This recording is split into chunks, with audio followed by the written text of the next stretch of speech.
requiere completamente de mutaciones. Les voy a dar este pequeño segmento de este tipo de mutaciones específicas,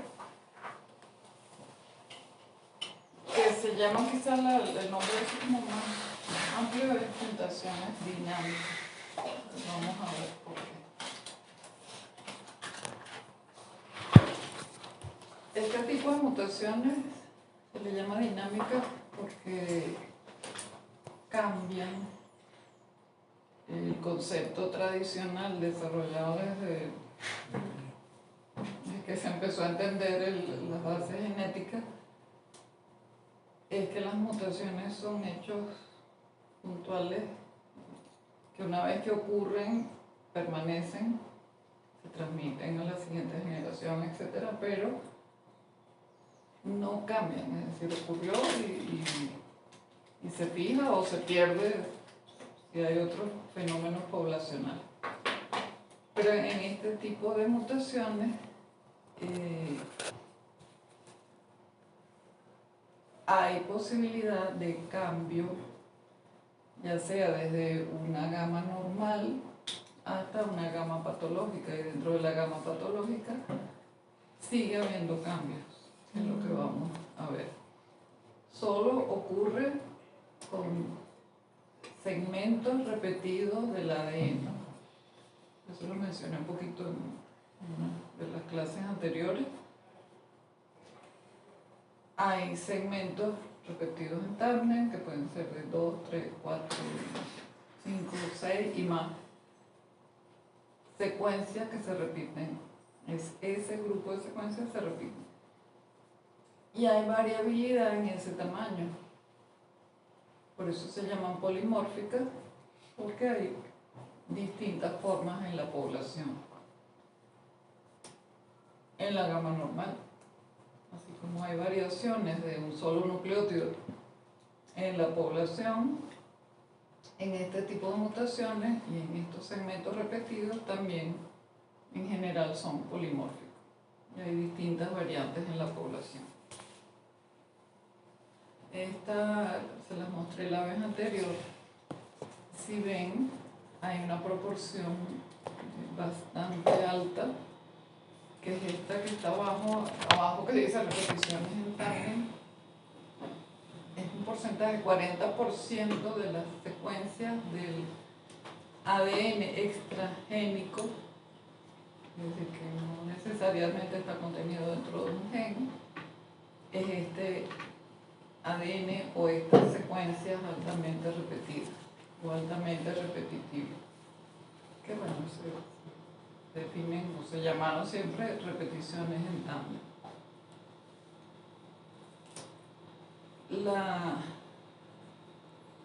Como les dije, la unidad repetida es polimórfica en la población, en la grandísima mayoría de los casos. Y bueno, un individuo puede tener en sus dos copias del segmento cromosómico, puede ser homocigoto, un individuo puede tener 7 y 7 repeticiones, puede ser heterocigoto, 7, 10, es decir, es variable. Y el tamaño de esas repeticiones, que se les conoce, las siglas son STR, que son Short Tandem Repeat, puede ser de 2 bases. El más frecuente, muchísimo más frecuente, es el dinucleótido CA. Muy frecuente en el genoma. Están las repeticiones de 3 nucleótidos. El CAG es el más frecuente. Lo vamos a estudiar un poco más en esta clase. Están las de 4 repeticiones y 5 repeticiones. Hasta 7, podemos decir, no sé si todavía 8, pero hasta 7 repeticiones son los microsatélites que hablamos la vez anterior. Si pueden haber este mismo número de segmentos repetidos, pero ya en trechos en que la unidad que se repite tiene 60 bases, 70 bases, 80 bases, dependiendo de eso específico de la región cromosómica. Son igual polimórficas, son igual trechos que se repiten, pero estas repeticiones de tamaño pequeño son las más frecuentes en el genoma y las que más problemas causan eventualmente. Por ejemplo, una repetición que tenga 6 bases, o arriba vemos una de 4 bases, el GATA. Bueno, cada alelo viene dado por cuántas veces GATA está repetido en ese segmento. De 6 bases, bueno, la misma secuencia de 6 bases repetidas. La gran mayoría de los casos ocurren en regiones no codificantes, es decir, en intrones. La gran mayoría, pero no todas. Y como dije, bueno, este tipo de secuencias repetitivas en el ADN descubrió un proceso que evolucionó muy interesante, pero que era un mecanismo que no se sospechaba de ninguna manera que podía estar asociado a enfermedades hereditarias, por supuesto. ¿Y qué es lo que causa la enfermedad? Que el tamaño de ese segmento repetido sobrepase un umbral, que es el límite de la gama normal. Y eso es específico para cada lobo, cada segmento. Vamos por ver algunos ejemplos. En la gama, por ejemplo, ¿qué ejemplo pongo? Enfermedades Huntington. Hasta 27 veces la repetición no es patológico, es polimórfico, está en la población, sobrepasa ese valor de 27, ya es para preocuparse, y sobrepasa 35 repeticiones, ya causa la enfermedad. Entonces, el problema, como dije al inicio, es que estos segmentos son inestables cuando pasan ya a la gama de tamaño que no es la normal polimórfica. Porque bueno, si cambiaran para un tamaño más grande, pero sigue siendo polimórfico, bueno. Pero es que una vez que caen en esa gama de tamaño patológica, se vuelven muy inestables, muchísimo. Entonces eso significa que cambian de tamaño tanto para la siguiente generación filial como en tejido somático. Entonces, bueno, eso tiene un montón de efectos que vamos a ir viendo. El primero se llama anticipación y el segundo aspecto es que hay un efecto del sexo del progenitor que transmite el alelo expandido. Esas dos características pero son fundamentales en el estudio de este tipo de mutación. Y el primero que se describió fue el síndrome de Martin-Bell, fue llamado así al principio, bueno, por el nombre de estos dos médicos, que cuando lo reportaron,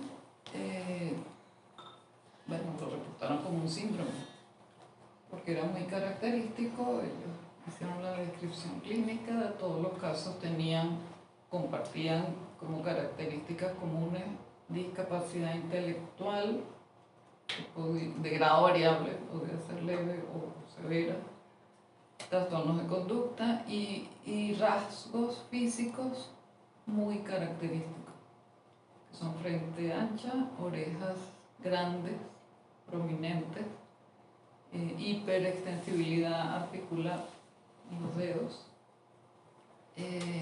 y macroorquídea, ya en varones adolescentes y adultos. Estas características definen el fenotipo físico de estos pacientes. Y ellos lo describieron, muy bien descrito, en 1943. Por eso que en 1943 todavía ni siquiera la estructura del ADN se conocía. Pero ellos fueron capaces de identificar que esto era un síndrome, porque tiene varias afectaciones clínicas específicas que comparten grupos de pacientes que tengan como primera cosa discapacidad intelectual. Después, en 1969, pocos años después, este médico describe una familia en la que observó 4 varones de 3 generaciones diferentes que tenían déficit mental. Ya para ese momento, en 1969, pues se podían hacer cariotipos, estudios citogenéticos, y ellos observaron en esos cultivos para cariotipo que si el medio de cultivo era deficiente en ácido fólico, un porcentaje entre el 10 y el 30% de las células tenía, dicho elegantemente, constricción del brazo largo del cromosoma X. En realidad era como el cromosoma X, que es el más grande de los cromosomas. Tenían en el brazo largo como si fuera partido, o sea, un trozo partido. En el 10 o el 30, entre el 10 y el 30% de las células, pero no en cualquier cultivo. En un cultivo que estuviera deficiente en ácido fólico. Unos pocos años después, en el 84, ellos continúan y reportan grupos, cohortes más grandes de pacientes con todas las características clínicas de este síndrome, el de Martin-Bell. Pero igual, o sea, una proporción baja de las células cultivadas de esa manera presentaban esta constricción del cromosoma X y se le empezó a llamar así, síndrome de X frágil, que no es la denominación que mejor expresa la condición, pero se quedó así y yo voy a decir, se llaman así. Y bueno, lo que se conoce como paradoja de Sherman,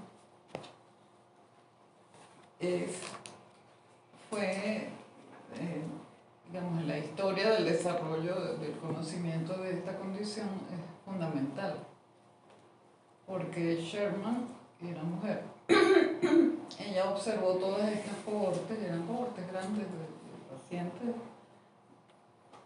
superiores a los 90 casos o más, y ella observa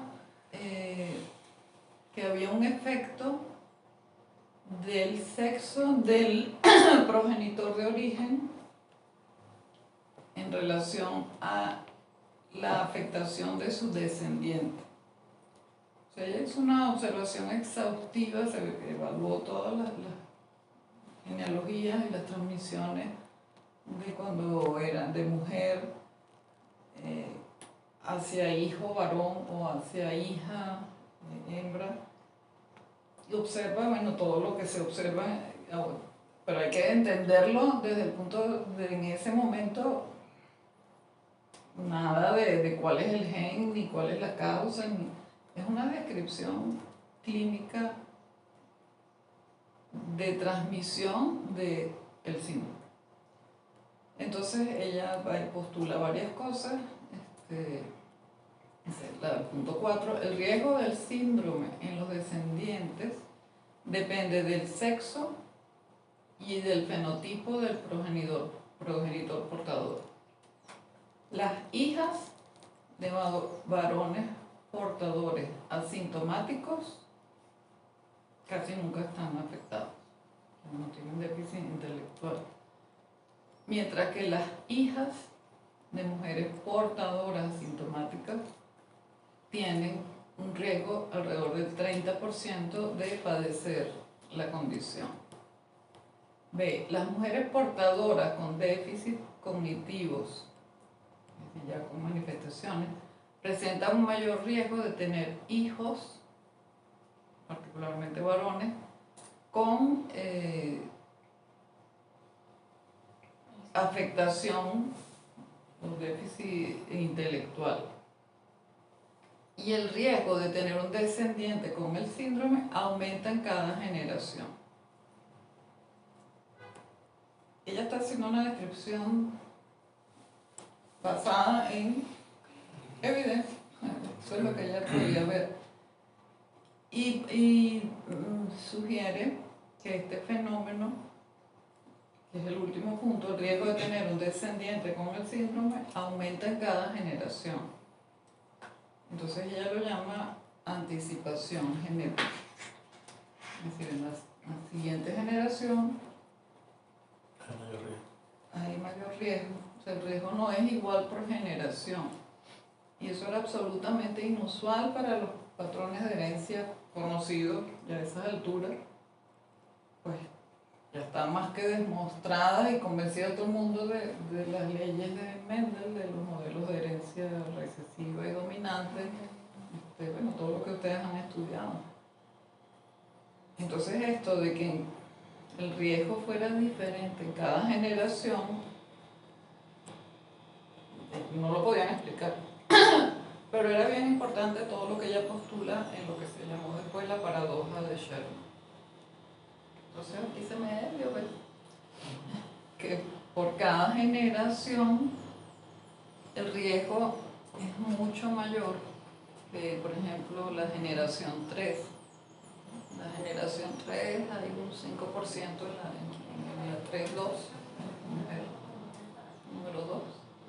Y si nos vamos a la quinta generación, los riesgos están ahí 40%, 16, 50, 28. Es decir, comparado con los riesgos de la generación anterior y de la anterior, hay un aumento grande del riesgo. Es decir, esto de la anticipación significa, primero, que la edad de inicio de los síntomas es más precoz, y segundo, que la severidad del fenotipo es mayor, más severo. Hasta que por fin, en 1991, se describe el gen responsable de este síndrome de Martin-Bell, que después pasó a llamarse síndrome de X-Fran. El gen fue llamado FMR1, que está en XQ27.3, y se encontró, bueno, ya en 1991 se podía secuenciar, pero no solo secuenciar, sino localizar la región cromosómica asociada a este síndrome. Entonces, bueno, encuentran este gen, y este hallazgo es súper importante. Este hallazgo cambió el estudio de la genética de este grupo de enfermedades asociadas a neurodegeneración y a esto que se llamó mutaciones inestables. Entonces, bueno, además de localizar el gen y la ubicación cromosómica, se pudo saber que en el exón 1 del gen hay un trecho de repeticiones CGG, de un trinucleótido. Las propias repeticiones en tándem, estas de 3 bases. CGG, ¿verdad? Que está escrito ahí. Que en la gama de repeticiones entre 6 y 45 es normal en la población. Como está en el cromosoma X, pues bueno, si eres varón tienes una sola versión, bueno, si eres mujer tienes 2 alelos distintos. Pero si están en esa gama de tamaño no pasa nada, es polimórfico. Si estás en una gama un poquito más grande, ahí definida entre 46 y 55, bueno, ahí lo ponen como gris. Bueno, piénsalo bien, ten cuidado. Si estás, perdón, por encima de 55, es decir, entre 56 y 200, ya eso se conoce como premutación. Es decir, que una mujer tenga un alelo de tamaño entre 50 y tanto, 60 y 200, eso es un riesgo altísimo para sus descendientes. Si es varón, acuérdense que los varones tienen un solo cromosoma X.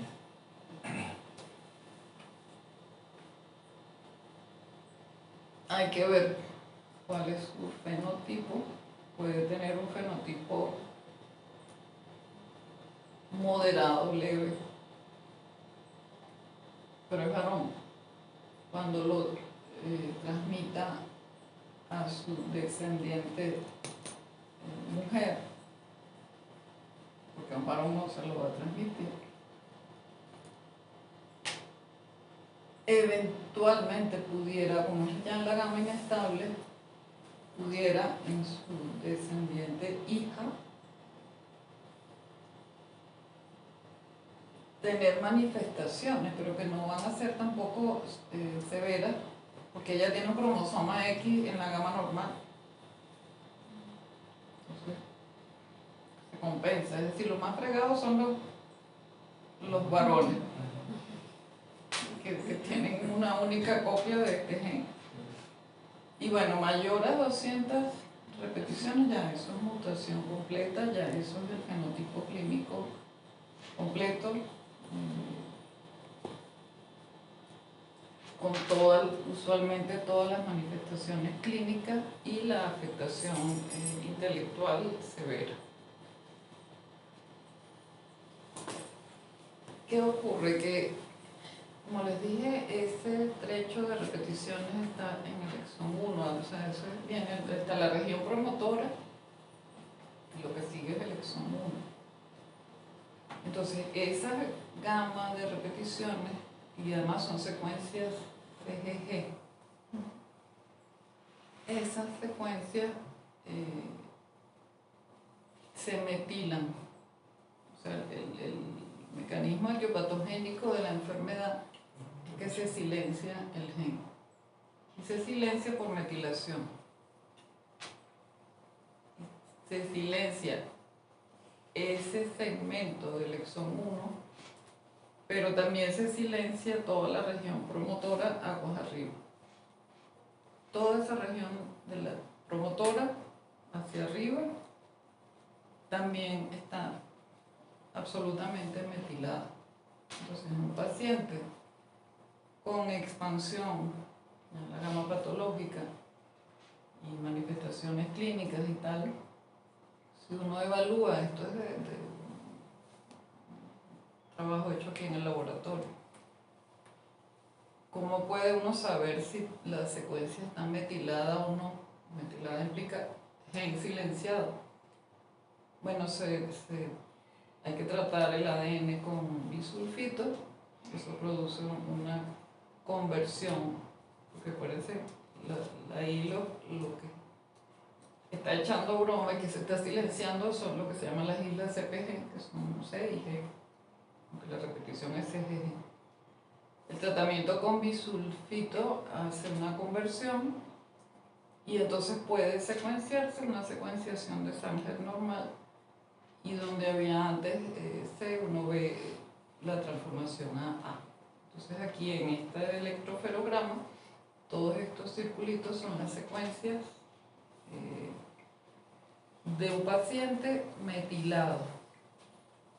Es decir, que en laboratorio uno puede ver, evaluar la metilación, y eso ayuda pues a saber, ok, este gen está silenciado completo.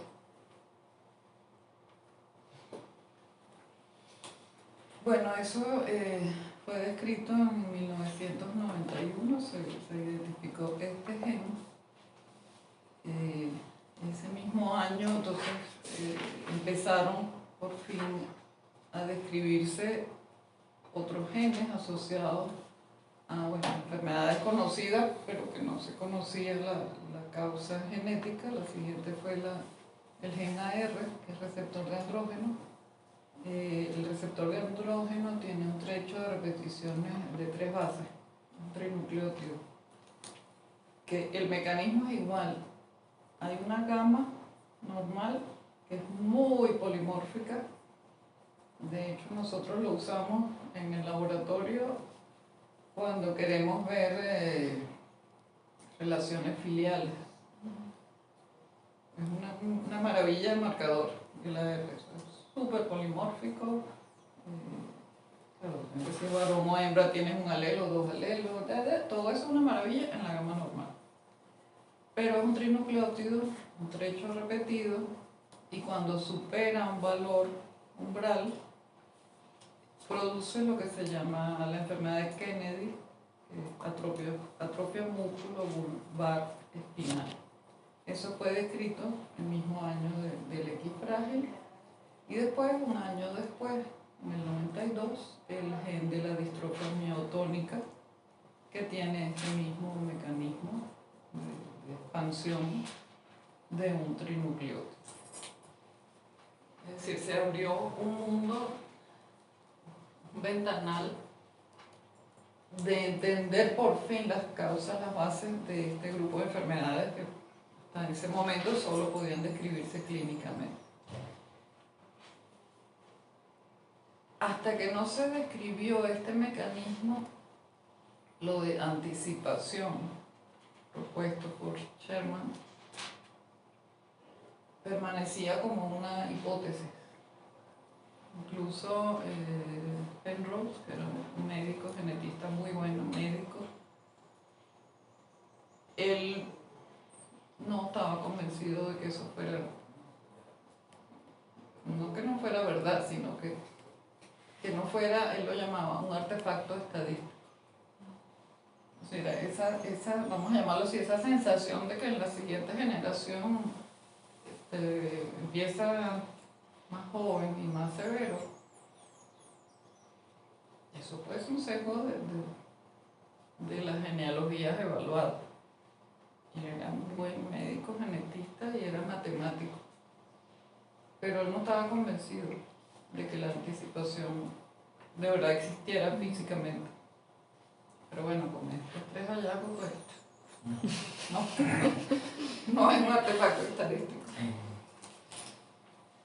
Bueno, entonces, una de las características de este grupo de enfermedades es que la edad de inicio está directamente correlacionada con el tamaño de la repetición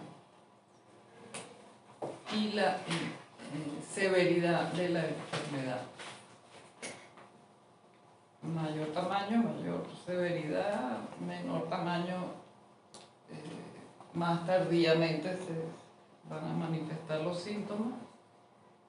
Y un aspecto importante es que este grupo de expansiones, de enfermedades causadas por expansiones, no producen fenotipos binarios. Un fenotipo binario es, por ejemplo, una enfermedad mendeliana. Vamos a llamar, a poner cualquier ejemplo que se me ocurra. Delta F508, el gen CFTR. Tienes la mutación, tienes el fenotipo. Es binario, mutación, fenotipo. Cualquier otro ejemplo que ustedes piensen, es decir, la herencia mendeliana clásica, que por supuesto que es cierta y si se aplica, pero es que en este caso no podemos hablar de fenotipos binarios, sino porque interviene el tamaño de la repetición. Y además, la transmisión a la siguiente generación. Entonces, si tú vas a dar un asesoramiento genético, un fenotipo binario, sí, no. No, tú no tienes la mutación, tranquilo. Pero es que en este caso, no, ya va. Hay que ver cuál es el tamaño de tu alelo, hay que ver cuál es la enfermedad, hay que ver el sexo del consultante.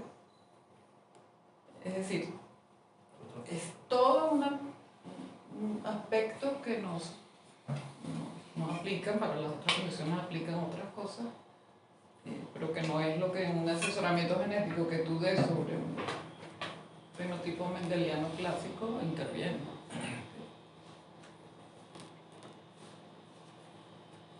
Bueno, esta lámina es bastante importante.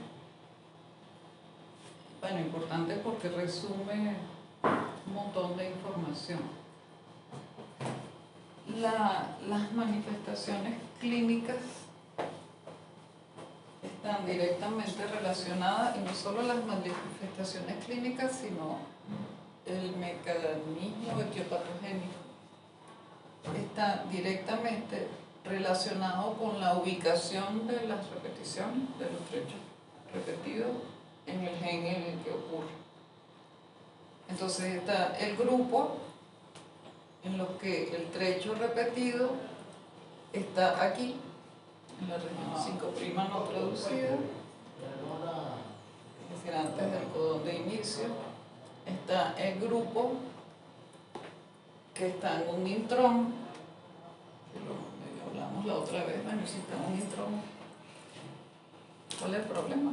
Bueno, ahora vamos a ver cuál es el problema en estos casos. Está el grupo que está francamente sobre regiones codificadoras. Las más frecuentes son las CAG, el trinucleótido CAG, que son trechos de glutamina. Y está el grupo en el que las repeticiones están en el extremo 3' no traducido. Dependiendo de la ubicación de ese trecho repetido en el gen al que pertenece, las manifestaciones, bueno, varían como en toda enfermedad, pero varía completamente el mecanismo etiopatogénico de la enfermedad. Aquí abajo, por ejemplo, en estas, las que son muy frecuentes, las CAG, el mecanismo es que ese poliglutamina que se transcribe en tamaños anormales. Y bueno, eso es una proteína codificada que no tiene el tamaño que tiene que tener, por ejemplo.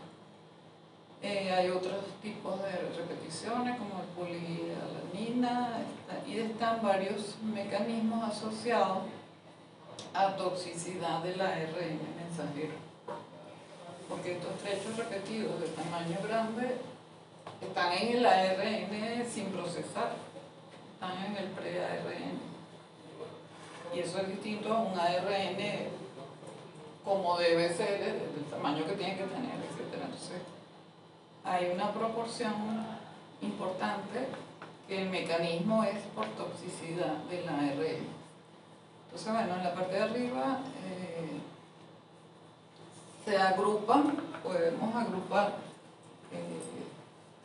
las enfermedades asociadas a la ubicación en el gen, por ejemplo, en trechos repetidos en intrones. La ataxia de Friedreich es de las enfermedades recesivas más frecuentes en todas las poblaciones. Todas estas son, como les dije, típicamente neurodegenerativas. La afectación neurológica, ya sea en el desarrollo, como es el síndrome de X frágil, o en las de inicio tardía, como son las ataxias, la enfermedad de Huntington, etc. Entonces, en exones asociados a estos trechos de poliglutamina, enfermedad de Huntington, un grupo grande de las ataxias de herencia dominante que son las frecuentes en todas las poblaciones del mundo, la enfermedad de Kennedy, que les nombré hace un momento, en las regiones intrónicas, les dije la ataxia de Friedreich, que es de herencia recesiva, muy frecuente en todas las poblaciones, y este gen, C9ORF, tiene dos fenotipos, que es la demencia frontotemporal y la esclerosis lateral amiotrófica familiar. Entonces el mismo gen puede dar alguno de estos dos fenotipos clínicos, pero causados por una expansión de una secuencia repetida en un intrón. ¿Okay? Entonces esta clasificación ayuda bastante. Por ejemplo, en la última, que es el extremo 3' no traducido, está la distrofia miotónica, la tipo 1 y la tipo 2. Igual, expansión de nucleótidos repetidos, solo que esto está en final del extremo 3' no traducido. Y bueno, aquí al inicio, en la región promotora o inicio exon 1, el síndrome de X frágil y muchas de estas afectaciones asociadas al cromosoma X.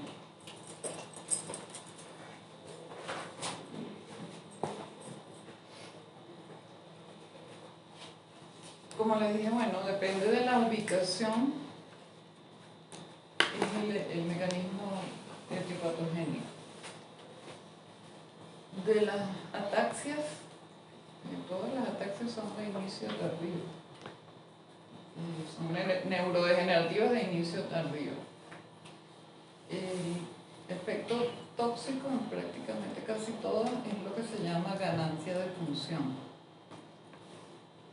¿Qué significa eso? Bueno, que la proteína, como es codificada, la repetición está en un segmento exónico que se transcribe a proteína,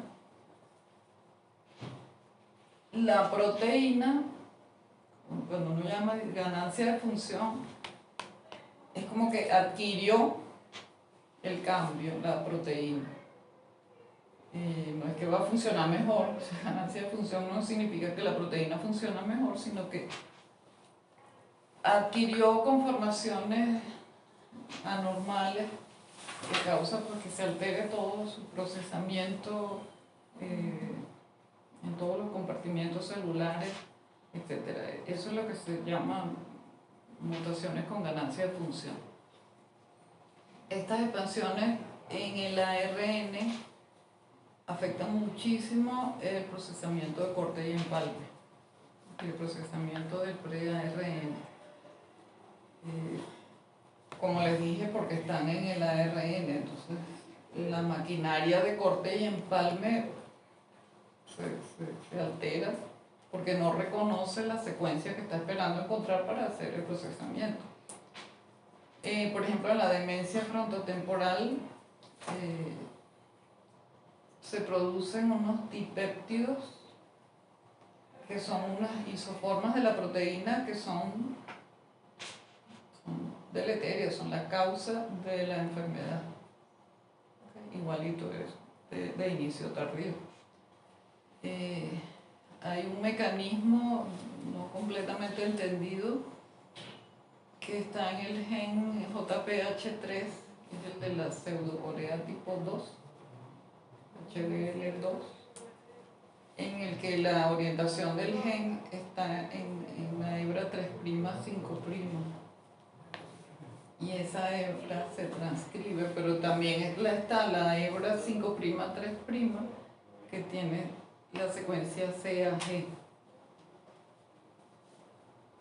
Esas dos secuencias se transcriben y si están expandidas, porque está sobre un codificante, causa toxicidad de la proteína.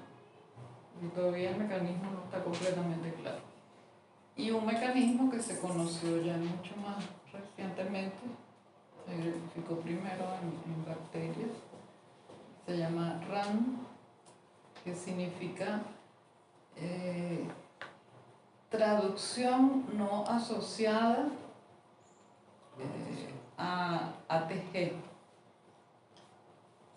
traducción de repeticiones no asociado a ATG. ¿Por qué ATG? El inicio de... ¿Y codón de inicio? Como ya les dije, pues ese es el codón de inicio de todas las proteínas. Allí empieza la traducción de la proteína. Este mecanismo RAN implica que la traducción no empieza ahí. Y si no empieza ahí, en ATG, vean tú entonces cuál es la secuencia que tiene esa proteína. Porque no tiene la que tiene que tener. Entonces, bueno, imagínate tú ese mecanismo etiopatogénico. Pero todo eso depende del gen. Bueno, entonces en esta lámina, que también resume bastante bien, vemos los mecanismos etiopatogénicos asociados a estas que son las neurodegenerativas más frecuentemente conocidas.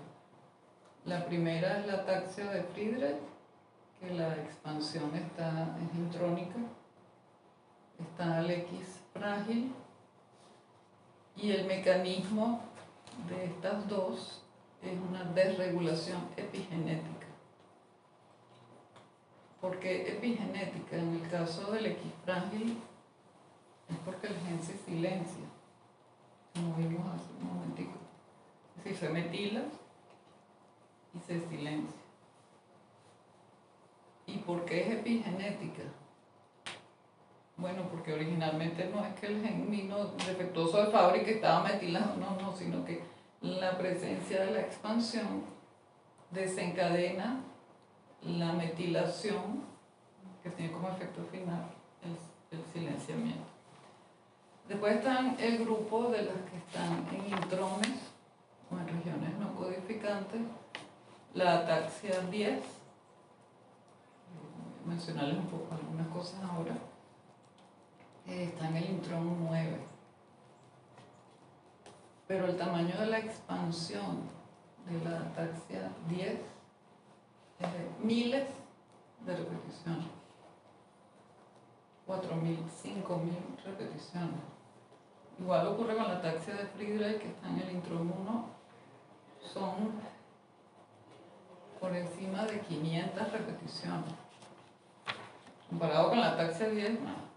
Pero es igual un desastre molecular. El mecanismo para la ataxia 10, por ejemplo, se postula que sea ganancia de función tóxica del ARN, porque no está en región codificante. Bueno, el de la demencia frontotemporal, que se las mencioné ahora, parece estar asociado a este mecanismo RAN. Y después el grupo de las que se codifican la proteína, los trinucleótidos, que es el grupo de la ataxia, que se llama, todo ese grupo le llaman enfermedades por expansión de poliglutamina, CAG, y algunas muy poquitas, los segmentos son polialanina. Esas son muy frecuentes, las más frecuentes son poliglutamina.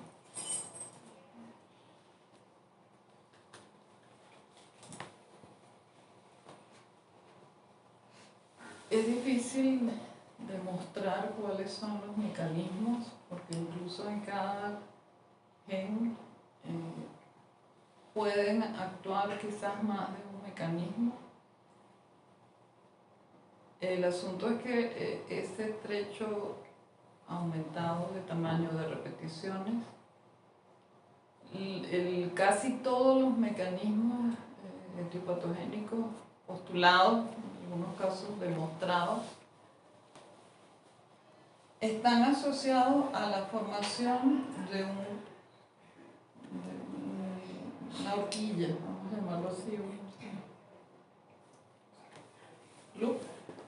Esta estructura secundaria, esto, sí, horquilla, etc., en el ARN. Es decir, ¿por qué? Bueno, porque precisamente son trechos repetidos y entre ellos hebra única, RN, nada más que por complementariedad de base, la estructura estable que se forma es apareamiento, además precisamente por el tamaño, es tan grande el trecho expandido que el mecanismo que se favorece es que haya complementariedad de las dos hebras. Para acá, por ejemplo, ocurre con muchísima frecuencia cuando los trechos son CGG, porque C complementario a G. Entonces, esta formación de esta estructura secundaria perturba un montón de mecanismos genéticos normales de síntesis de las proteínas. Por ejemplo, del lado izquierdo, aparentemente la presencia de esta estructura secundaria potencia que se unan proteínas que no deberían estar allí unidas, es decir, como las secuestra. Y si las secuestra, pues las proteínas dejan de ejercer su función regulatoria para la traducción normal de la proteína, etc. Están todas unidas a la estructura secundaria. Se postula también que esta estructura secundaria recluta ribosomas y en ese caso pues habría una síntesis de proteína con secuencias que no son las secuencias de la proteína la que tendría que tener. ¿Por qué? Porque el ribosoma no se puede ensamblar con esa estructura secundaria allí. Entonces te genera un polipéptido que es tóxico. En general este tipo de polipéptidos conducen a agregación intracelular, especialmente en las neuronas. Se deposita. Entonces, es tóxico para la neurona o para el tipo de célula donde está. El mecanismo de este RAM termina siendo el mismo problema. Es decir, la generación de esta estructura secundaria, de este loop, impide que se unan todos los factores de traducción, que se reconozca el sitio de entrada del ribosoma, que es el ATG. Y entonces el mecanismo normal, que debería ser el del cuadrito A, termina siendo lo último, porque está metido en todo el medio de esta estructura secundaria que no permite que se ensamble todo el mecanismo completo para que los ribosomas se posicionen donde tienen que posicionarse y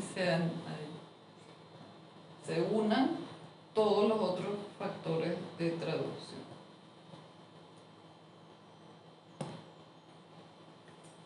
Bueno, como les dije, a la fecha pues hay un gran número de enfermedades que se han podido no solo caracterizar, sino también entender el mecanismo, y eso permite un montón de cosas, no solo el diagnóstico, la confirmación diagnóstica, porque como vamos a ver en el caso de las ataxias, no es posible establecer el gen solo con las manifestaciones clínicas, porque son comunes a todos los subtipos de ataxia, por ejemplo.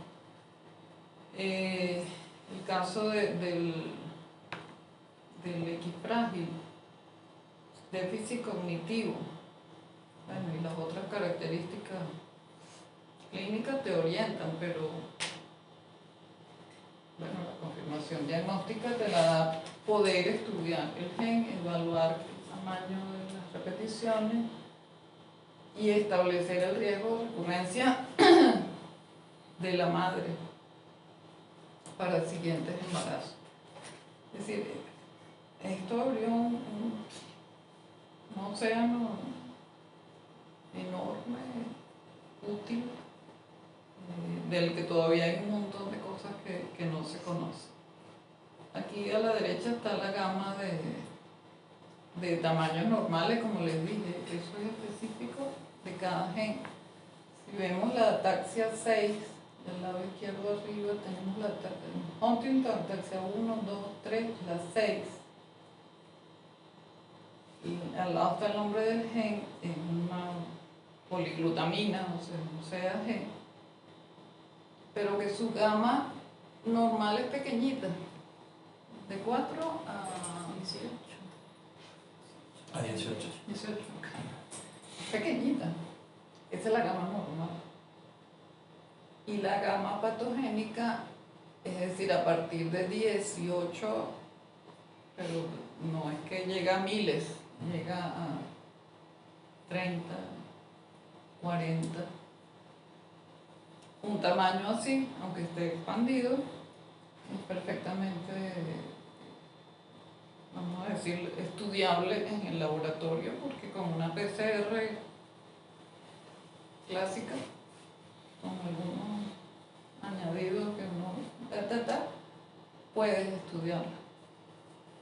Pero no es lo mismo, no la pone por ejemplo la ataxia 10. Ah, no, si está en el cuadro que le sigue. La gama normal es un pentanucleótido, es ATTGT. La gama normal es súper polimórfica, es una maravilla. Nosotros la usábamos para identificación de filiación. Una maravilla. Cualquier individuo que tú estudies tiene 2 alelos distintos. Y eso le interesa a uno mucho cuando quiere identificar o evaluar transmisión de madre a hijo, padre a hijo, etc. Pero la gama patológica no se puede estudiar por PCR clásica. Es demasiado grande. Ahí ponen 250, pero la realidad es mucho, mucho más grande que 250. Es decir, esas gamas son variables y específicas del locus.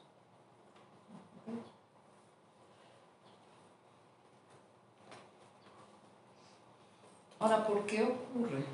O sea, ¿qué es lo que causa que estos trechos repetidos, polimórficos en la población, que están incluso varios en regiones no codificantes? Es decir, no codificantes implica que no están sometidos a presión selectiva. Están dentro de un intrón, etc. Pero ¿por qué de golpe se vuelve inestable? ¿Qué causa que pase de una gama que era normal a esta gama patológica? Una vez que entra en la gama patológica es más fácil explicar. Porque entonces ahora es inestable, muy inestable. Bueno, eso es más fácil. Pero ¿qué hace ese salto de gama normal a gama patológica? Bueno, aparentemente no hay respuesta, por supuesto, es un mecanismo complejo, difíciles de estudiar, pero hay asociación entre el proceso de replicación del ADN y la eventual variación en el tamaño del trecho repetido. ¿Por qué? Bueno, ustedes van a estudiar a fondo el mecanismo de replicación del ADN. Pero bueno, acuérdense que la replicación del ADN tiene que ser copia fiel del original, de la hebra original. Y hay mecanismos de corrección de copia. Así que eso no es un proceso que queda ahí al azar, no hay incluso mecanismos correctores. Entonces, bueno, se postula y se conoce ya casos ya demostrados, entre comillas, en que puede haber otros factores, ya sea otros genes, que modifiquen o interfieran con el proceso de replicación. Uno de los más postulados, tiene quizás sentido, es que, bueno, como es variable en la población, este tamaño de repeticiones, puede, con el paso de muchas generaciones, de repente un alelo que antes era 25, en la siguiente generación, después de no sé cuántas generaciones, vino un error, pasó a 26, bueno, se queda en la población, está en la gama normal. Entonces se postula que en la población, en las familias portadoras de este tipo de enfermedades, la gama de alelos, la gama normal, es normal grande, en la gama grande, normal, pero en la gama grande. Es decir, en la población donde la frecuencia es más alta de alguna de estas enfermedades, el pool de alelos normales está como una gama como más alta. Eso se ha visto en varios casos, por ejemplo, distrofia miotónica y varios otros. Puede ser. Después, alteración de los mecanismos de reparación del ADN. Bueno, eso sí es verdad que es fundamental, porque les dije, el mecanismo de replicación tiene mecanismos correctores. Entonces, ya sea por replicación o por daño en el ADN causado por agentes externos, radiaciones, sin irnos a radiaciones fuertes, la UV, la solar, produce rupturas en el ADN. Esa ruptura tiene que ser reparada y hay mecanismos para ser reparada. Entonces el mecanismo, hay varios, hay como 3 por lo menos mecanismos distintos de reparación del ADN que implican usualmente como que corte del segmento dañado, mientras tanto queda esa hebra ahí pegajosa, mientras se termina de procesar y llegan los otros factores de reparación y se ensambla la polimerasa que actúa en edad. Bueno, cualquier alteración en ese mecanismo de reparación puede conducir a que cuando se sintetiza entonces la hebra reparada nueva, se quedó un segmento más. Son hipótesis. Y bueno, las estructuras inusuales que ya les dije afectan a la cromatina. Acuérdense la función de las histonas y la forma en que está empaquetado el ADN. Aquí se ve, por ejemplo, el caso de la izquierda, la ataxia de Friedreich, el gen FXN, la derecha es el gen FMR1. Vemos aquí que, bueno, esta es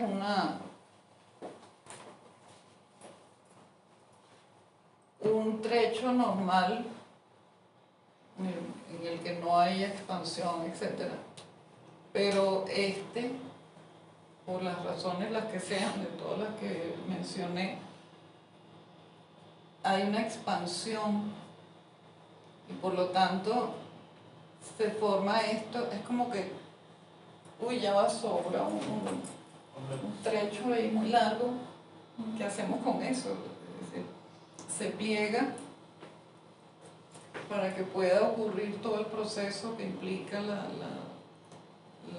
replicación replicación o la traducción o lo que ocurra con el gen, se forma esta estructura secundaria para que pase toda la polimerasa y se copie, pero después al final se incorpora ese trecho repetido. Entonces, una estructura que debería ser así, termina siendo así, para poder incorporar todo ese trecho de tamaño expandido, que no tiene que estar allí. Pero no solo que se altera toda la estructura del ensamblaje de las histonas, sino que se desencadenan procesos de desacetilación de las histonas y metilación, que en el caso de FMR1, la metilación, que es la estructura que está más abajo, cada cosita de esta es un sitio metilado, y esa metilación pues silencia el gen completamente. Entonces, bueno, ven que el efecto es en todos los niveles, o sea, produce una perturbación terrible del procesamiento del gen, de la replicación, de la traducción, que cuando es la gama normal, ahí no hay ningún problema. El sistema está diseñado porque funcione así.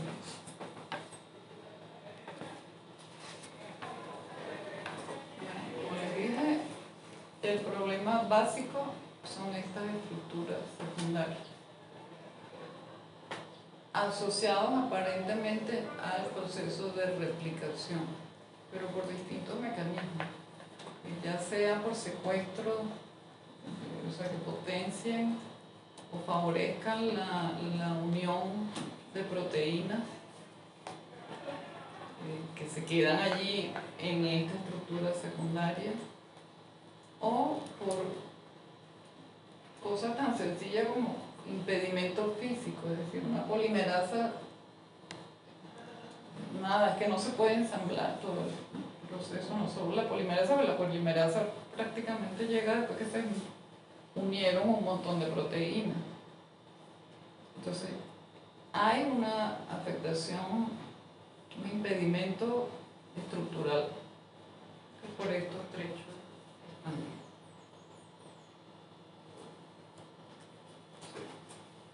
El modelo que se postuló desde hace tiempo, que tenían bastante lógica, bueno, sí ocurre, sí se ve, es lo que se llama el deslizamiento de la ADN polimerasa. Es decir, en estos segmentos repetidos, sobre todo los más pequeños, los dinucleótidos, o sea, la polimerasa está sintetizando, polimerizando, y bueno, llevo 20, y en una de esas, ¡ay! Entró un siguiente, ahora bueno, es 21. Ese error ocurre de verdad. Es decir, con una tasa de frecuencia bajísima en la naturaleza, pero ocurre. Y en el laboratorio muy poco, pero una que otra vez nos hemos encontrado con una transmisión de un alelo, de esta secuencia repetida en la gama normal, progenitora descendiente, en la que hay un trinucleótido de más, un dinucleótido de más. Sí ocurre. Aquí en vitro, en el tubito. Es decir, sí lleva implícito esto que se llama deslizamiento de la polimerasa. Es como que eso, se queda copia lo mismo, y en una de esas mete uno más. Eso es así súper. Ya. Pero hay por lo menos 3 cosas que no explica este modelo. En la tabla que le mostré hacemos 3 láminas. el tamaño de esas repeticiones, no solo en la gama normal, sino en la gama patológica. Entonces, el punto 1, ¿por qué algunas repeticiones ganan miles de unidades repetitivas y otras no? Les puse el ejemplo de la ataxia 6 y el de la ataxia 10. Porque la 6 en trinucleótido igualito CAG. Esta gana solamente, allá pasa de 20, ya llega a 30, ya 30 es patológico, ¿es verdad? Ajá, y la ataxia 10, que la gama normal llega a 28. Y la gama patológica llega a miles. ¿Pero cuál es la diferencia? Ambos son CAG. Sí, bueno, son genes distintos, pero... Entonces, este modelo no lo responde. 2. Porque la inestabilidad de las repeticiones expandibles aumenta exponencialmente, no linealmente. Linealmente es esto que yo les estoy diciendo, bueno, de 18 pasó a 19 de nucleótidos. No, es que pasar a miles es exponencial. ¿Cómo es eso? Pero ¿cómo? Tampoco lo responde este modelo. Y 3, porque las interrupciones de las repeticiones estabilizan drásticamente la secuencia repetitiva expandida. Este punto sí es súper interesante y con relevancia clínica. No está tampoco explicado, pero es decir, estos trechos repetidos, desde que empezó la clase lo estoy diciendo, bueno, en vez de tener 10 CAG, tienes, pues en la población tienes 15, tienes 20, ¿verdad? Pero todo el tiempo yo he dicho trechos repetidos, tal. Pero resulta que hay, eso depende otra vez del locus, hay trechos que están en la gama patológica que tienen la secuencia repetida, vamos a usar CAG, que es la más frecuente, y tienes 20 CAG seguidas, 30, gama patológica, y de golpe, plum, un trinucleótido. ¿Qué te digo?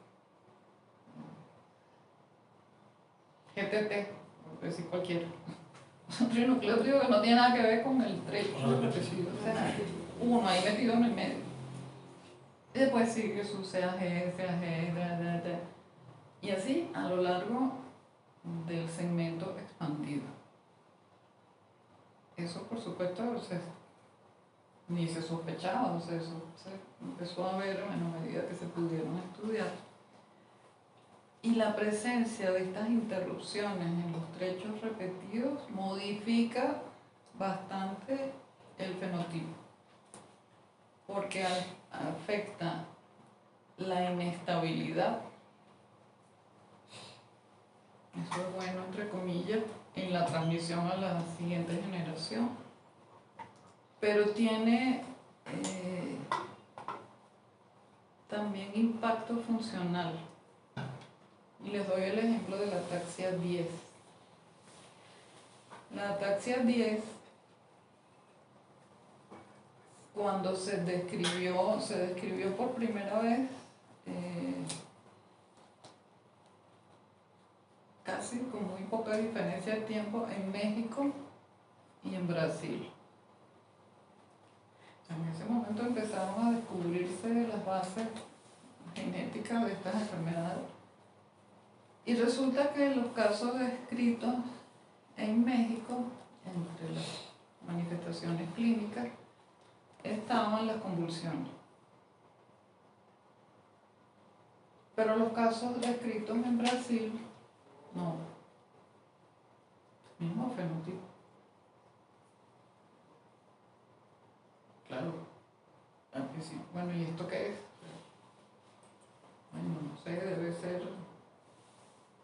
otros genes modificadores del fenotipo, no se sabía.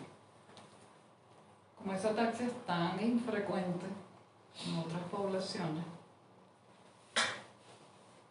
bueno, se empezó a postular, bueno, hay dos formas, la forma con convulsiones y la forma sin convulsiones.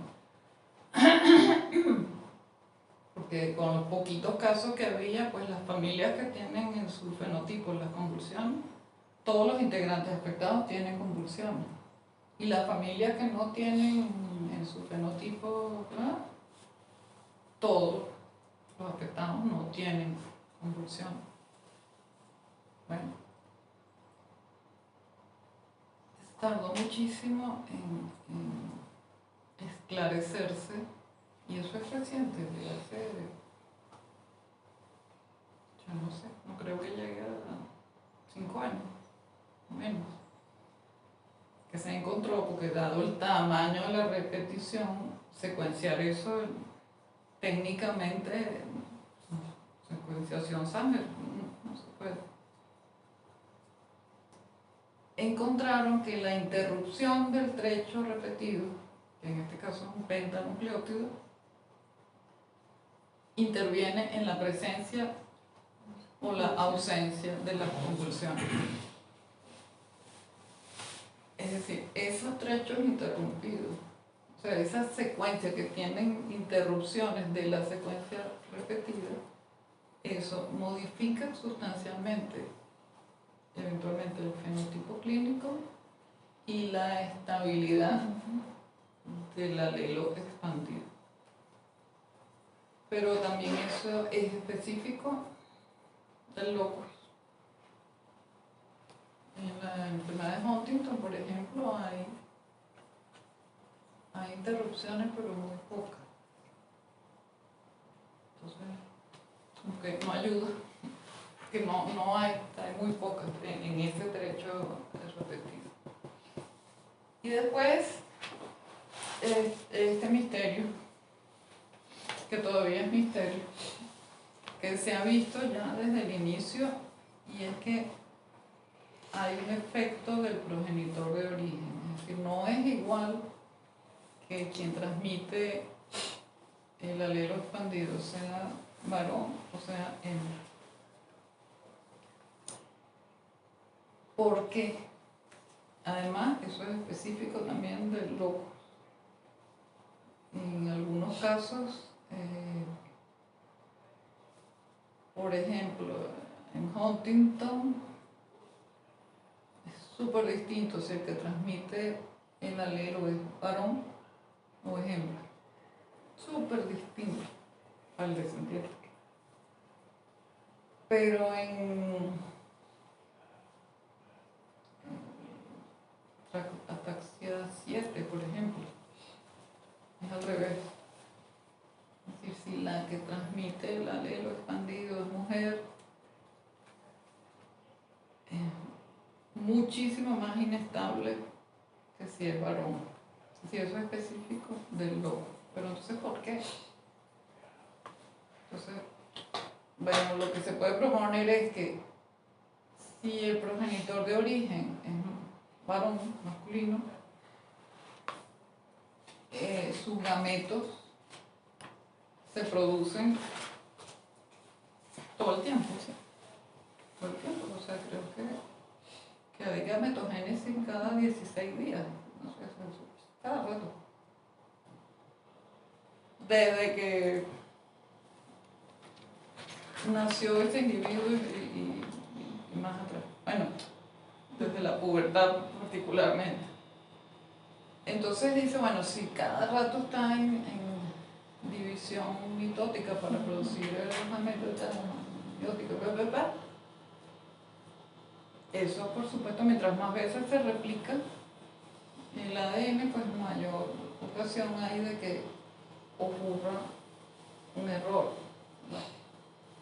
En el sexo femenino sabemos que hay este largo periodo de tiempo en el que se detiene la meiosis 2, se queda allí ya desde antes del nacimiento.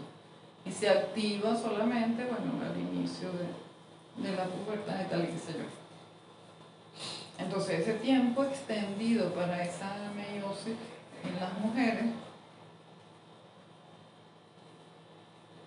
favorecería que, bueno, esos alelos expandidos que ella transmita, pues, no fueron sometidos tantas veces a replicación, a meiosis, a no sé cuánto. Son hipótesis. Todavía no se ha establecido una causa así que se conozca. Y un tercer aspecto es la inestabilidad somática. Porque hasta ahora, todos estos casos que hemos visto, por inestabilidad en la transmisión de progenitores a descendientes, madres a hijos, padres a hijos. Pero en el curso de la enfermedad, durante la vida del individuo, hay también inestabilidad somática. Por ejemplo, en la enfermedad de Huntington, vamos a suponer un individuo que tiene su alelo de Huntington, de herencia dominante, tiene solo alelo expandido. Entonces un individuo que tiene, por ejemplo, un alelo expandido de 39 repeticiones, la gama normal es hasta 34. Un individuo que tiene 39, está en la gama patológica, va a tener manifestaciones, pero no es un alelo súper grande.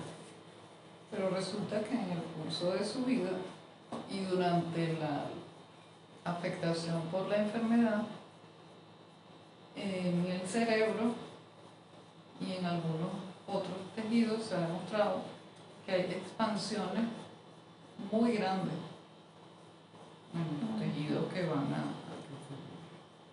que se repliquen. Entonces, eso es lo que se conoce como inestabilidad somática, que se ha demostrado en varias de estas enfermedades, que es un factor contribuyente también a la severidad de las manifestaciones, la edad de inicio de los síntomas, etc. Bueno, la enfermedad de Huntington, como les decía, que fue de los primeros casos que se comenzó a estudiar esta gráfica, vemos aquí, vemos que los barritas grises son transmisiones paternas, es decir, fue el papá el que transmitió el alelo expandido, y las barritas blancas son transmisiones maternas. En el eje abajo de X vemos que por debajo de 0, que son -1, -2, -3, es contracción, porque es que también en todas estas enfermedades puede ocurrir el efecto contrario, en lugar de expandirse, se contraen. Eso es una lotería excelente para el que le toca. Pero en la enfermedad de Huntington es muchísimo más frecuente que haya contracción o que no cambie de tamaño, que es el valor 0 ahí en el eje X, que en las paternas. En las paternas es muy extraño, muy pocos casos hay contracción del alelo. Eso es empírico, ocurre y es así. Si ven allí, por ejemplo, hay expansiones inclusive de 66 repeticiones en una transmisión paterna. En una transmisión materna, no. Parece que por encima de 4, ya no hay expansión en las transmisiones maternas. O sea, es muy inusual que en una transmisión materna haya expansiones grandes. Lo súper frecuente es que permanezca del mismo tamaño. Y es lo contrario con cuando el que transmite es el padre. Bueno, esto es lo que ya hablamos. Interviene, por supuesto, la presencia de interrupciones en estos trechos. Y lo que sí se sabe es que no está relacionado con la edad del progenitor al momento de transmitir el alelo. O sea, ahí sí verá que no hay efectos de la edad del progenitor. El sexo sí. Pero tú todavía no sabes por qué, pero la edad no.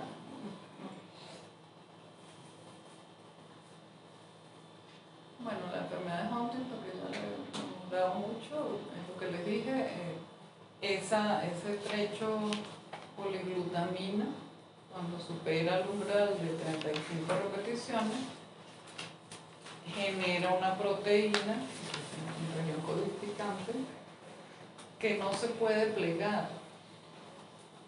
Es decir, abajo la proteína normal se pliega en la conformación que tiene que plegarse, pero una proteína que tiene ese trecho grandísimo, que le toque en ese alelo, no se pliega y eso conduce a agregación en las neuronas y eso lleva a muerte de las neuronas. La enfermedad de Huntington es particularmente relevante en nuestro país porque la identificación del locus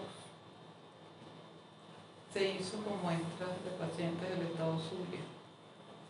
El estado Zulia tiene la frecuencia de portadores afectados de la enfermedad de Huntington más alta del mundo. De verdad, no es tantas cosas que uno, no, el país con la... No, pero por algo las muestras de ADN que se usaron para identificar el locus fueron de familias del estado Zulia y de un grupo pequeño de caucasoideos norteamericanos de Utah, una proporción más pequeña. O sea, ¿qué se buscaba para identificar el gen en esta época? 1983 se publicó. Familias con un montón de descendientes, porque esas son las familias que todo genetista quiere. Familias con aquel montón y que tengas a papá, mamá y 10 hijos, qué maravilla.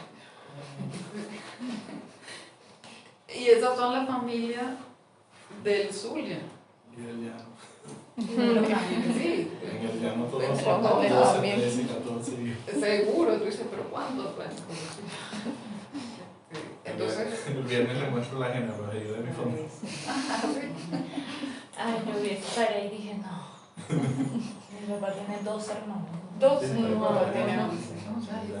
No sé, de verdad que me expliquen cómo hacían, porque las mujeres Eso fue inversamente proporcional al tiempo, porque después se redujo a que cada miembro tuvo 3. Pero Y ya ahorita uno se sí, casó 3 con o 2, 2. pero mis abuelos y bisabuelos, eso eran 17, 12, 16.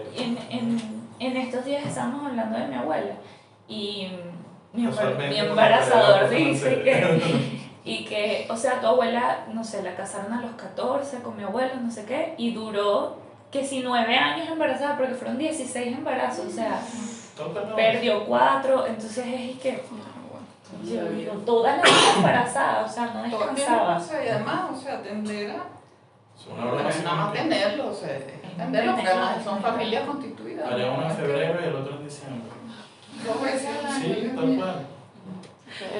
Bueno, en el Zulia Pasaba eso. y esta comunidad particularmente, en la región de San Francisco, etcétera, donde está el cúmulo grande de familias, las familias son así, eran así para el momento en que se inició el estudio, se hizo un consorcio colaborativo mundial y tal. Y en 1983, piensa que en el 91 y 92 fue que se describió este mecanismo que explicó este montón de enfermedades. Entonces en el 83 seguía sin saberse, bueno, es el gen causante de la enfermedad de Huntington. Se hace el estudio de ligamiento y bla bla con las familias de Zulia, no sé qué tal, y en el 83 se publica la región cromosómica que por análisis de ligamiento demostró para la enfermedad de Huntington. Por fin. Pero bueno, la región cromosómica y el gen. Pero eso está listo, ¿no? Si ya lo conozco yo. Al año que viene eso está. Pasaron 10 años. Y no 10 años detenidos, 10 años estudiando la región. Porque no encontraban el gen. O sea, no cuadraba nada. Yo me imagino esa gente repitiendo experimentos y dicen, no, esto no. Bueno, 10 años. ¿Y por qué? Bueno, porque es que el mecanismo era una mutación dinámica. O sea, nadie pensaba, además, estaban empezando a conocerse ese tipo de enfermedades. Pero bueno, por fin, en el 93, encontraron el gen, que actualmente se llama gen de la huntingtina, y bueno, explicó todo lo que tiene que ver con la enfermedad de Huntington. Cuando les dije que la familia del Zulia es la prevalencia más alta del mundo, es así. O sea, no cuesta creerlo, pero es así. Es decir, esa última barra es la prevalencia estimada en el 2010, un médico muy bueno, Ernesto Solís. Ese dato es de él, 1 de cada 40. Una barbaridad. Pero claro, eso es en la zona. O sea, no es que tú vas a Maracaibo y la gente está en la comunidad. Exacto. Que es la costa oriental. No, porque occidental es la de acá. La costa oriental. Bueno, entre otras cosas, conocer el tamaño del alelo, una vez que se pudo estudiar el gen y ya se sabía, empezó a saberse que esa edad de inicio, lo que se postuló por allá de anticipación, es que la edad de inicio tiene que ver con el número de repeticiones, con el tamaño del alelo. Entonces, uno puede hacer, como tenemos nosotros, este para Huntington, pero lo tenemos para la ataxia, no sé cuántos, que son datos nuestros.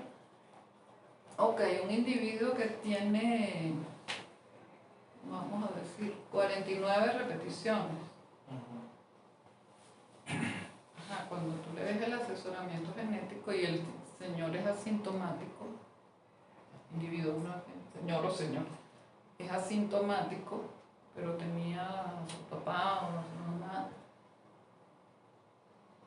y él desea saber, ¿es portador? Sí. ¿Y a qué edad yo voy a empezar a tener síntomas?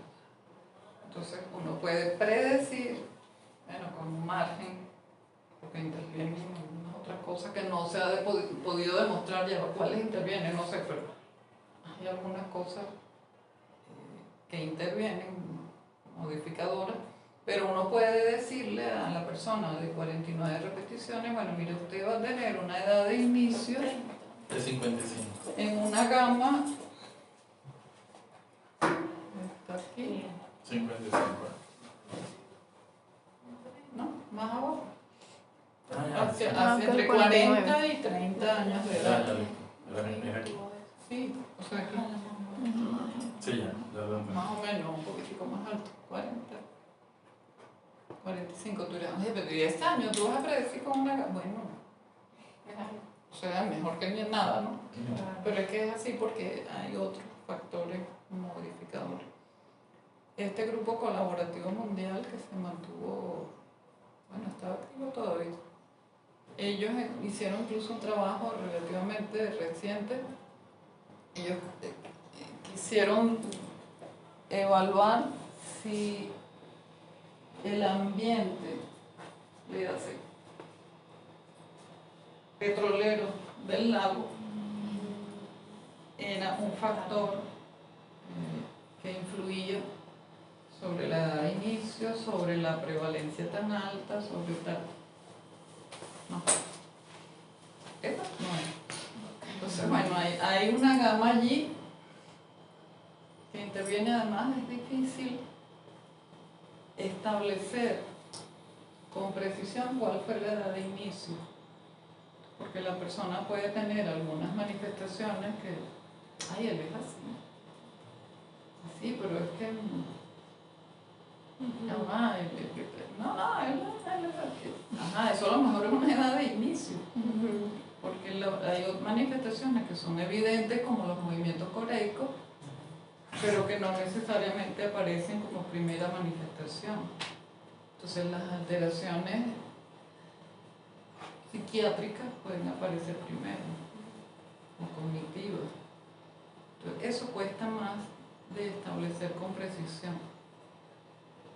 Bueno, estos datos son muestras de la consulta y la única manera que tú puedas tener un poco más de precisión y saber cuál fue la edad de inicio es que la persona haya tenido un neurólogo haciéndole evaluaciones con escala de puntaje sobre su desempeño, que no es lo que ocurre normalmente en estas condiciones. Otra que nosotros estudiamos mucho aquí en el laboratorio es la pseudocorea tipo 2, Huntington Disease Like 2, es decir, igualito a enfermedad de Huntington, pero no. El fenotipo clínico es idéntico, o sea, es tan igual que ni siquiera por imágenes cerebrales se diferencia.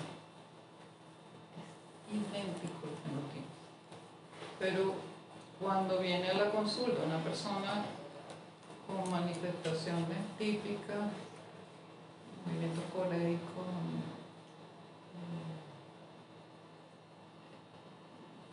trastornos conductuales, etc.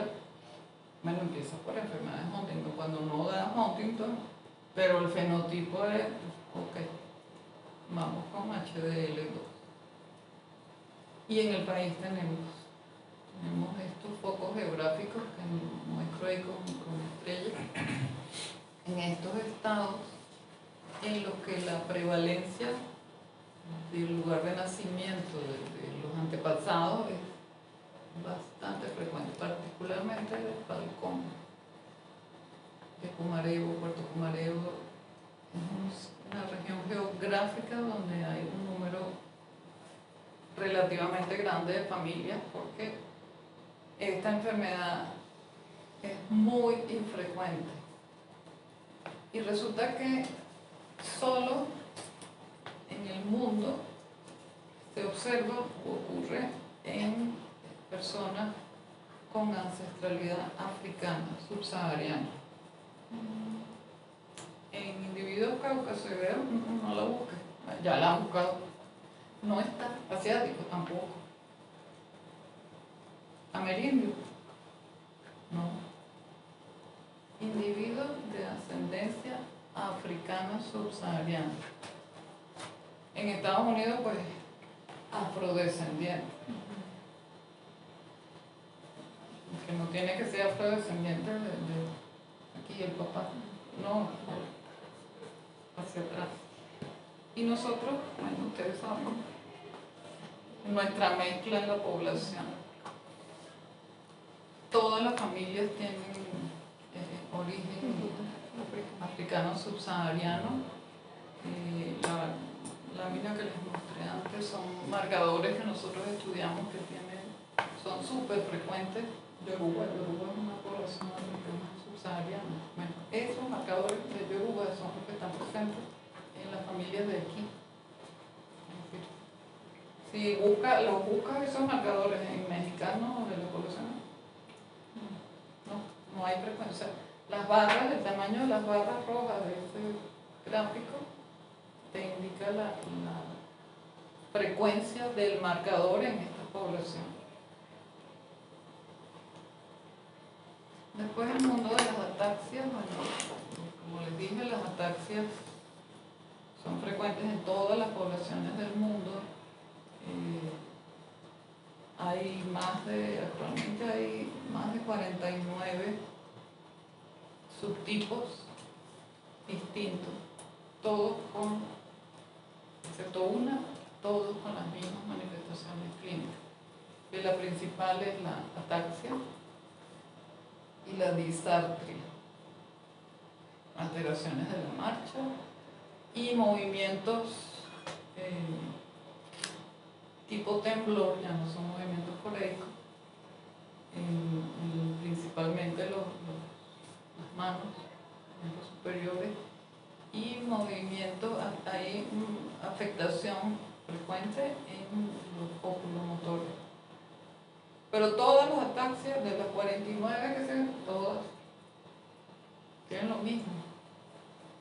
Y en todas hay anticipación. Y en todas hay inestabilidad en la transmisión de los alertas, todas.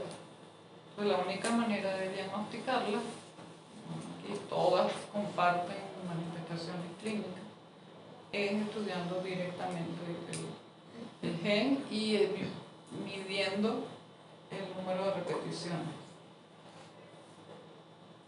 Las ataxias están en todas las poblaciones del mundo, solo que ahí sí el subtipo es más frecuente en regiones específicas. Por ejemplo, el 7 es la frecuente en Suecia, estaría en la mitad del mapa mundo. Pero en las otras poblaciones ni la encuentran. Allá abajo, en Sudáfrica, es un subtipo poco frecuente en las poblaciones del mundo.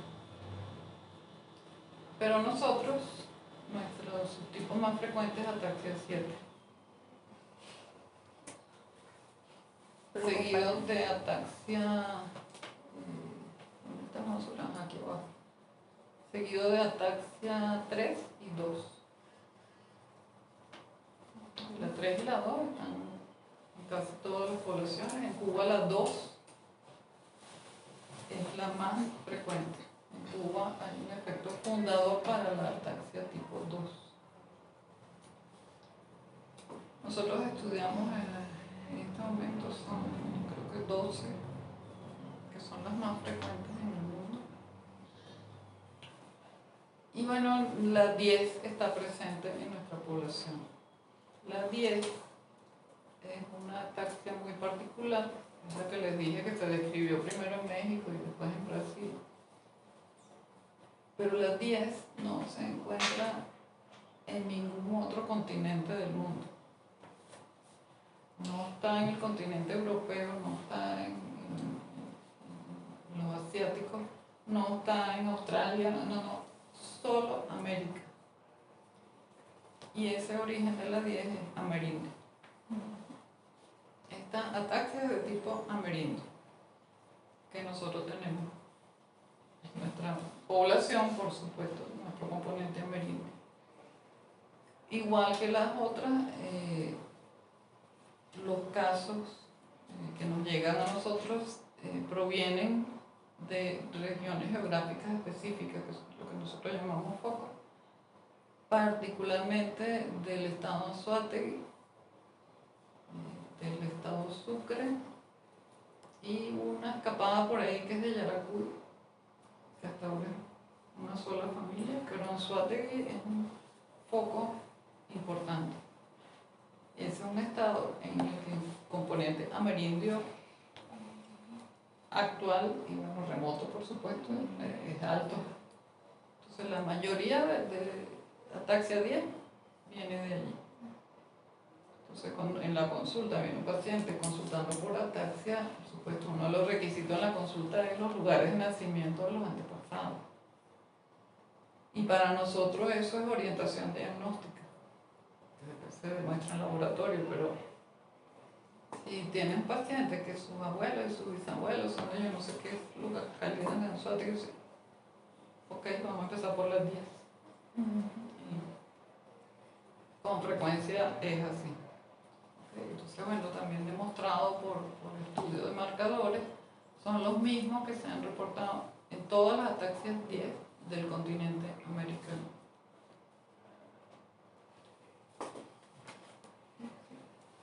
Bueno, aquí estas primeras referencias son las clásicas, si las quieren revisar. La primera es la del 91, de la paradoja de Sherman, la identificación de FMR1. Después, bueno, hay algunas que son revisiones. Y aquí, bueno, están estas dos. Son revisiones bastante completas. La última es bastante completa porque habla no solo de los mecanismos etiopatogénicos, sino características clínicas, los genes, no sé cuánto.